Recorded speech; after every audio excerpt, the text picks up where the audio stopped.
You're watching, you're watching, you're watching. You're watching, you're watching, you're watching. You're watching, you're watching, you're watching. You're watching.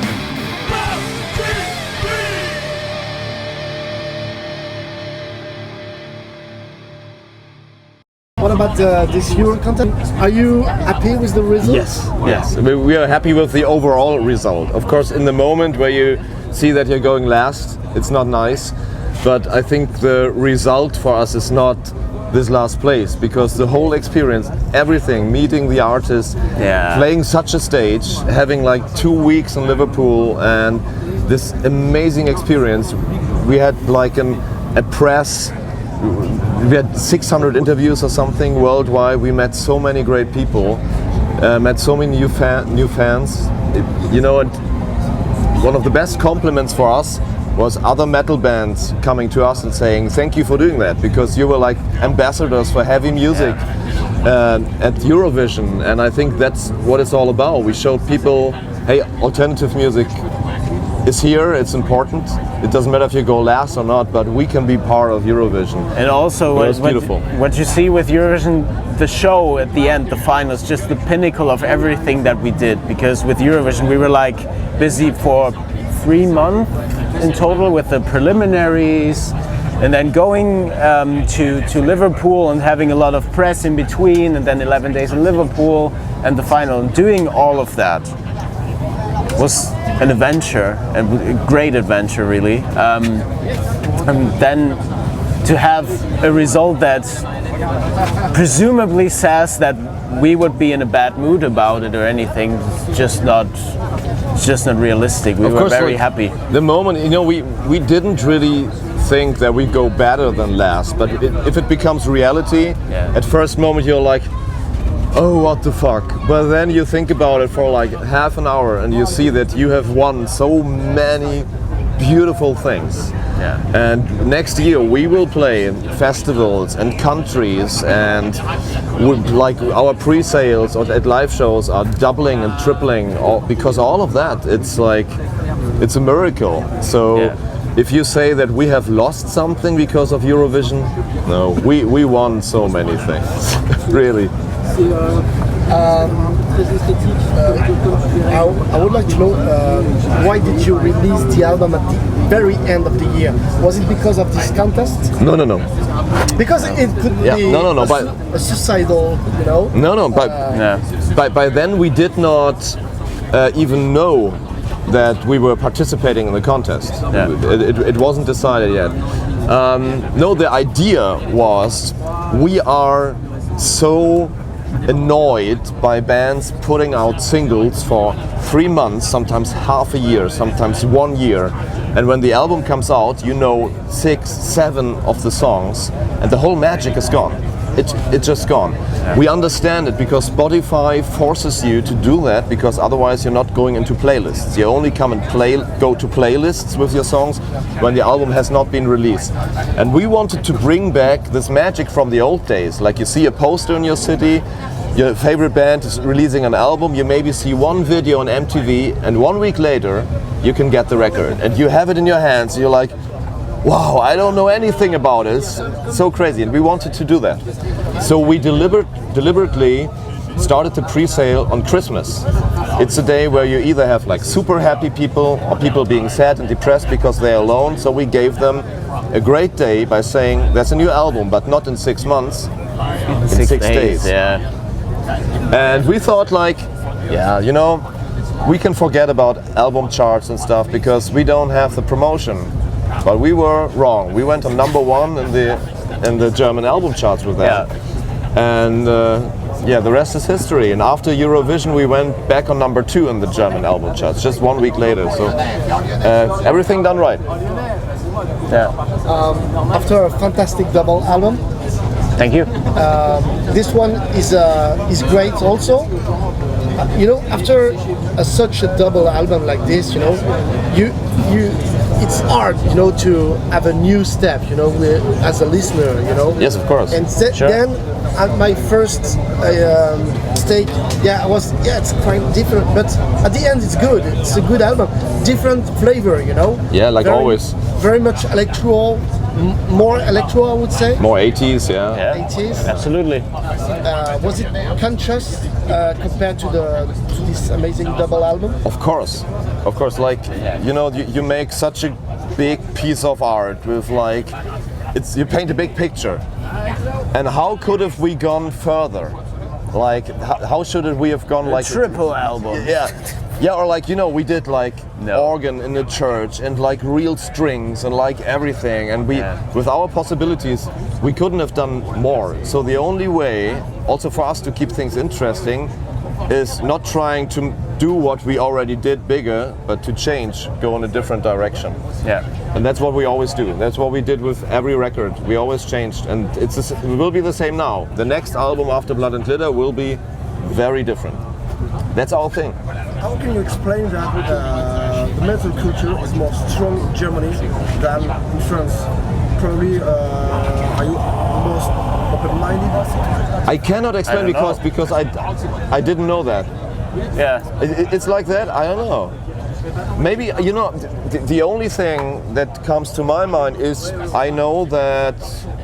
Correct me if I'm wrong, but as far as I know, French radio and television is very much controlled in terms of you need to have like, I don't know, 50% like in French language, these kind of things.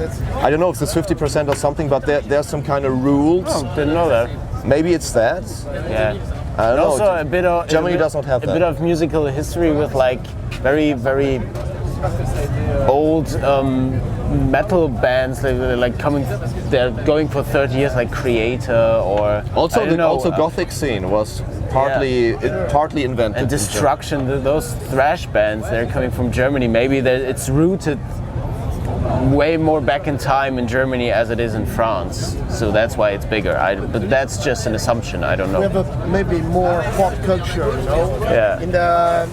From the 50s to the 70s, there were very famous French singer, you know. They ruled everything, you know, like Johnny Hallyday. I don't know if you know, it's the. I'm sorry. the pop Désolé, you know? no. He ruled the radio for 50 years, you know. It's like so, yeah. That's a long time. I was wondering, because of your voice, one of my favorite band ever is Ever Eve. I don't know if you know this band. I know the name, never heard it. Because it's so Ever Eve. I know the name, it's never so heard family. it. It's gothic metal from Germany. From when? Which time? Like 90s or I something? think they stopped maybe when you started. So Okay. late 90s and early 2000. I will check that. And your voice is quite. It's quite similar, you know. All right, that's interesting. I will try because it's like. You can say about my voice what you want, but I don't really sound like everyone else. Yeah, that's so true. it's always interesting for me if I find people that sound a little like me. That's interesting. Yeah. So there is a Euro tour this fall. No, not really. That's next year Okay. spring. Yeah, we also come to Spring? Yeah, in spring. You go to France, right? Yeah, we go to Paris. Well, we're having a couple of single dates at the end of the year. We play in France Savigny-le-Temple. 3 days, Savigny-le-Temple, example, Lille. La Roche-sur-Yon, Lille. But touring wise, this next year will be a 15 years anniversary tour with like a whole Europe tour in 50 in spring. years anniversary. Yeah, 15. Yeah. We will do that as well, probably. And the hopefully. pre-sales are going crazy, really. It's like it's going to be big venues. First time also in Paris, it's going to be a big venue. It's like, since Eurovision, things have changed.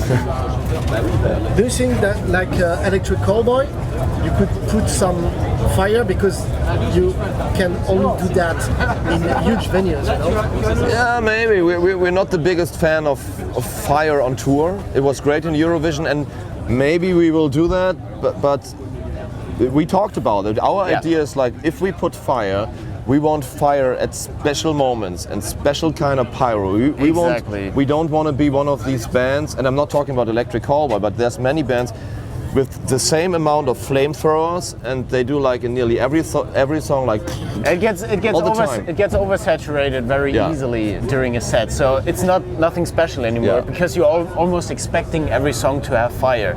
But we, as you said it, we want to have it in very particular parts in the show to make the show even better. And maybe special things. You know, pyro is very expensive. We're thinking about that, but yeah, we don't want to be one of these flamethrower bands. That's like, since 20 years, that's not interesting anymore. So, but yeah, maybe. I can remember, by the way, a Typo Negative show in Paris. Yeah. And there was snow. Snow. Oh yeah. Also cool. It's I love really- snow. It's like, it depends, you know, there's different kinds of fake snow that you can do, and it depends on the venue if you can do it, because some work with foam, everything is like soapy then.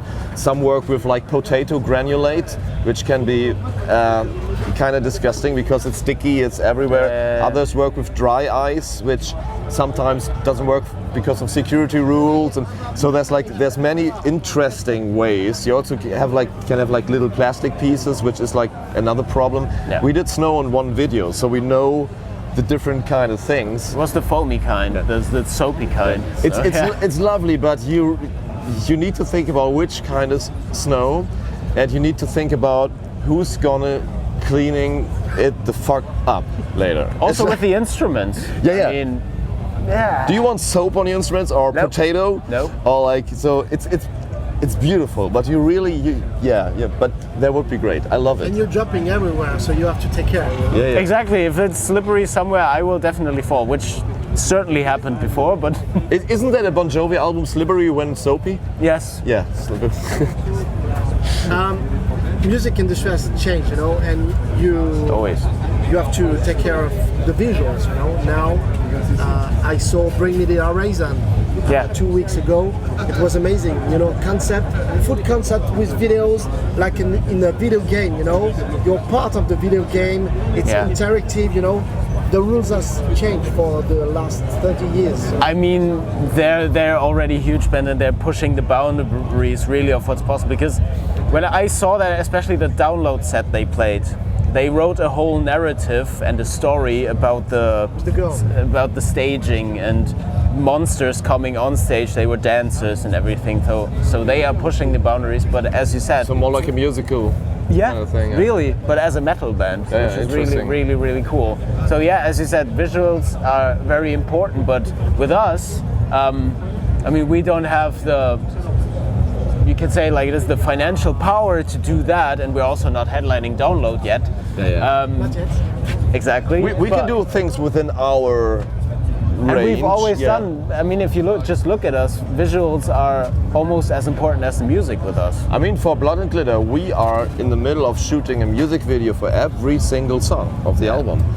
And yeah, visuals have always been important. So I think it's harder for bands that never took care about visuals and social media and like, what is a reel? What's a story? Fuck, now I have to do these kind of things.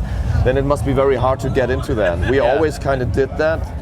And yeah, we're not too old yet to get it.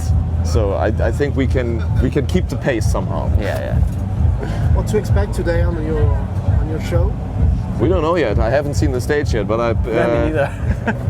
but I expect and I hope for a lot of energy actually. Yeah, we're Because, playing 60 minutes without a break. Yeah. Yeah, there's no break for like really saying something to the audience until the end. No. It's just like 60 minutes of bum, bum, bum, bum, bum, bum, bum. And then the audience can decide if they like us or if they hate us. So we will see. Yeah. Thank you very much, guys. Thank you. Merci beaucoup.